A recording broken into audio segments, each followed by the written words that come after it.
गाते को अड़ी रस्क सला बड़ाई चे पे जे जमशेदपुर ट्राइबल कल्चर सेंटर जहाँ दो सोनारी टाउन एरिया रे मेना ओंडे 12 दिन रेना indigenous national short film festival हुईना और ओंडे मुंडारी हो नागपुरी खोरठा कुरमाली एमान भाषा रेना फिल्म स्क्रीनिंग रेना ताहे कना चेता से एटा भाषा रेना फिल्म बाको एम दाड़ियाते खाली संताली और हो भाषा रेना फिल्म को उदुग के तबे नोआ शॉर्ट फिल्म फेस्टिवल जहाँ हुई चले उनी दो all India Santali film association तहे कना एसफाई तहे कना तो चेत को फिल्म को उदुग अका ओना को रेना नितुम गी आपिन लय पे लगी बल्ट संताली फिल्म महत संताली फिल्म सावता संताली फिल्म और ओना सावते को उदुग के बाजार कमी संताली फिल्म और हाई रे लॉकडाउन और ओना सावते आरहों एटागा तहे कना उनका गी हो फिल्म दो को उदुग के अबुआ मुखिया सरिता अल्डा मस्कल आरहों एटागा हो फिल्म को उदुग के तो बारिया भाषा रेना फिल्म को उदुग के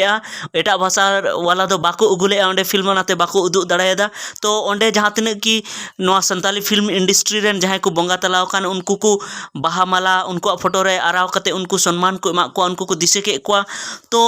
गते को ओना शॉर्ट फिल्म फेस्टिवल ना आसल गुण दो नोआ हुईना जे ओंडे दो जहाँ तिना शॉर्ट फिल्म को ओंडे प्राइज को एमा को सिरपो को एमा को उनको दो जहाँ अबुआ समाज ना कथा को रकाब के अबु समाज चेलकाते हारा बुरु अबुआ समाज ना अरिचली चेलकाते बंचाव दो हुआ ओना साथे चेलका कते सिखनत बुन ढेरा नुआ बाबते जहाँ को कथा का उनको गी ओंडे को एमा को ओंडे प्राइज दो और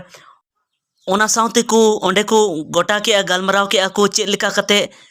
आरहों नवा नवा शॉर्ट फिल्म बो बनाव खा चेलका कते गोड़ो बुन नामा सरकार से खोय और ओना प्रोग्राम रे संताली फिल्म इंडस्ट्री रेन जहाँ तिना गी हीरो हीरोइन को तहे कना ओना साथे जहाँ तिना गी प्रोड्यूसर डायरेक्टर और सिंगर म्यूजिशियन जहाँ तिना को तहे कना सनाम गी को सेटल लेना तो ओंडे चेलका उनको को ओंडे को न्यापामेना और उनको को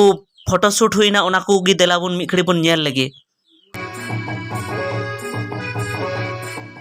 तबे गाते को जहाँ नोआ शॉर्ट फिल्म फेस्टिवल रन आकर्षण तहे कना से अट्रैक्शन तहे कना और जहाँ नेल कते ओंडे एटा एक्ट्रेस एक्टर को से आरहों प्रोड्यूसर डायरेक्टर को जस्ती बेस को बुझे थे उनी दो तहे कना बीरबाहा हंसदा जहाँ दो पश्चिम बंगाल पोनत खना एमएलए कनाय जहाँ दो झाड़ग्राम विधानसभा क्षेत्र को एमएलए रे जितेव कना और अडी सरीगी नोआ दो अबु संताल हपन लगे अडी गौरव रना कथा कना जे अबु संताली फिल्म इंडस्ट्री खना ᱧᱩᱛᱩᱢ पासनाव काते जहाँ ᱧᱩᱛᱩᱢ पूरा ऑल इंडिया को बढ़ाई के और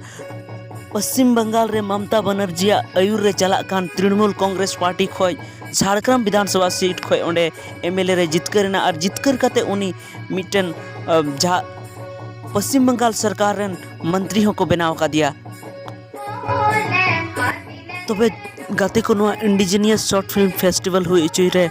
Ramesh Hansda all India Santali film association run अध्यक्ष अडी मारंग एनएम ताहे लेना तो गाते को पाले पे हुदिसे गया जे इन दो नोआ को वीडियो चा इन बनाव या मेनखान गाते को इन नेल के जे ओंडे अडी बेस बेस को गालमराव के और अबुआ संताली फिल्म इंडस्ट्री लहा चे लेकाते चला ओना साथे अबुआ समाज रेना कथा दिसम जाकात रे चे लेका पासना अबुआ अरिचली अबुआ धर्म और अबुआ हरक बांदे अबुआ जमन्यू चे लेका कते गोटा भारत दिसम साथे विदेश रेन हर को बडाया ओना लगी कुरुमुटु रे मेना को और नोआ शॉर्ट फिल्म और लॉन्ग फिल्म जहाँ सेना फिल्म तहन थना ओना लेकाते हो नोआ पासनाव रेना को रिकई को गोटा के तो पाले आप पे हुदिस गया ओना तो चेक लेकाते हुई दाड़ेया तो नोआ खन दाराई वीडियो रे इन लay पे जे फिल्म लेकाते अबुआ हरक बंदी अबुआ